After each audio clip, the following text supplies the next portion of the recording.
চিন্তা করেন, আমি বিয়ে করছি, আমার ওয়াইফ তালাক হয়ে যাবে উইদাউট মাই কনসার্ন। মানে আপনাকে যতভাবে ডমিনেট করা যায়, যত রকমের কৌশল আছে। আমি আপনাকে একটা ছোট্ট ঘটনা শোনাই। একটা কিচ্ছা আছে, এক কোকিল আর এক কাক একটা জালের নিচে আটকা পড়ছে।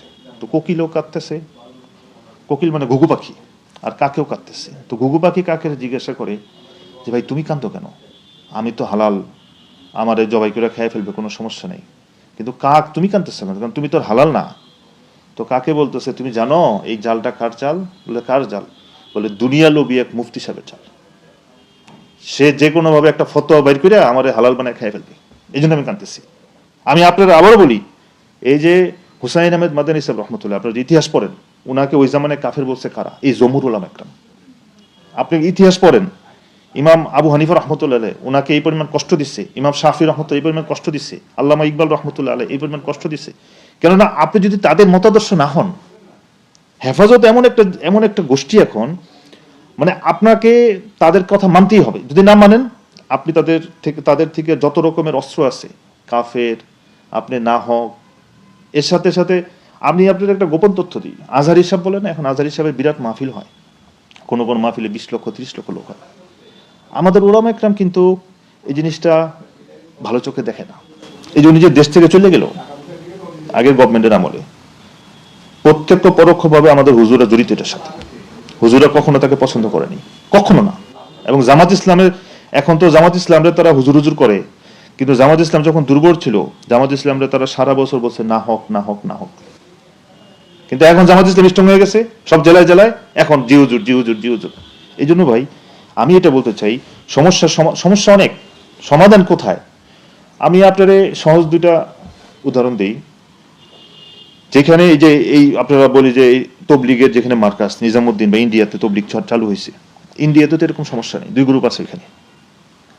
আপনারা জানেন কিনা, দেওবন্দে কিন্তু মাদ্রাসা দুইটা, একতলাফ আছে নিজেদের মধ্যে, মতবিরোধ আছে, কিন্তু মাদ্রাসা দুইটা। কিন্তু আপনি কোনদিন শুনছেন যে তাদের মধ্যে মারামারি হয়েছে? সাহারানপুর যে মাদ্রাসা আছে, মাজারুল উলুম, দুইটা। সাহারানপুর আমরা নামের শেষে মাজারি লাগাই না, অনেকে নামের শেষে মাজারি লাগায়। ওই যে যারা ওই মাদ্রাসায় পড়ছে তাদের নামের শেষে মাজারি লাগায়। এরপরে আমাদের বাংলাদেশের কথা বলি, এই যে জামিয়া রহমানিয়া মামুনুল হকের, ওনার মাদ্রাসা কিন্তু দুইটা জামিয়া রহমানিয়া। একটা জামিয়া রহমানিয়া হলো মাওলানা মামুনুল হক, আর একটা জামিয়া রহমানিয়া মুফতি মনসুরুল হক, দুজনেই হক। আপনি কোন দিন শুনছেন যে মারামারি হয়েছে? তবলিগের মধ্যে থেকে যদি মাওলানা মামুনুল হক সাহেব হেফাজত ইসলাম চলে যায়, তবলিগের এই সমস্যা অনেক সমাধান। আমরা বারবার বলতেছি, সরকার সমস্ত উপদেষ্টাদেরকে নিয়ে আমাদের দুই গ্রুপের শীর্ষ স্তরের মুরব্বিদের নিয়ে বসলে সমাধান হয়ে যাবে। কিন্তু এখানে তৃতীয় পক্ষ যতক্ষণ না যাবে ততক্ষণ পর্যন্ত সমাধান হবে না। হেফাজত ইসলামের কাছে অনুরোধ, আপনারা এখন ওনাদের এটা একটা কি বলে ইগোর বিষয় হয়ে গেছে, জয় পরাজয়ের ইগোর বিষয়। আপনারা আমাদের বিরুদ্ধে বলতেছে আমাদের বিরুদ্ধে জিহাদ করবে, আমাদের বিরুদ্ধে জিহাদ করবে। আচ্ছা, আপনি মুসলমানের বিরুদ্ধে জিহাদ করবেন? এত শরীরে রক্ত গরম আপনার, হ্যাঁ? আপনি জিহাদ করতে যান না গাজায় যান, আপনি জিহাদ করতে লেবানন যান। আরে আপনি গত সপ্তাহে দেখলাম রংপুরে এক জায়গায় 200 লোক খ্রিস্টান বানাইছে, ওই হেফাজত ইসলাম দেখিনি তো কোনো কিছু করছে? আমরা তবলিগরা কি করি ভাই? তবলিগের মানুষকে নামাজের দিকে দাওয়াত দেই, মসজিদের দিকে নিয়ে আসে, যে কালেমা জানে না কালেমা শিখাই। তবলিগের বেসিক ফান্ডামেন্টাল তো এটাই। তো আমরা যে কাজটা করতেছি, আমাদের সাথে কেন বিরোধ আপনাদের? বিরোধ হইলে এখন ওই যে চাইতেছে ওনারা এটা দখল করতে। এবং আমি আপনার বলে দেয় একটা কথা, সামনে এই যে ওনাদের ইস্তেমা 31/1/2, ওনাদেরকে আমরা যেটা আনঅফিসিয়ালি শুনছি, সরকার ওদেরকে 6 দিন দিচ্ছে। 31/1, 2, 3, 4, 5, 6 ওনারা 2 ধাপে ইস্তেমা করবে, 2 ধাপে করবে।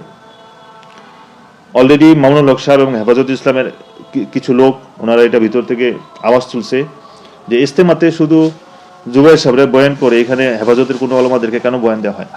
এবার আপনি দেখেন, আমি বললাম হেফাজতের ইসলামের লোকেরা এবার স্টেজে উঠবে, মিম্বারে বয়ান করবে। অর্থাৎ তবলিগের 1965 সাল থেকে তবলিগ শুরু হয়েছে, কখনো তবলিগের বাইরের লোক কখনো মিম্বারে উঠে বয়ান করেনি।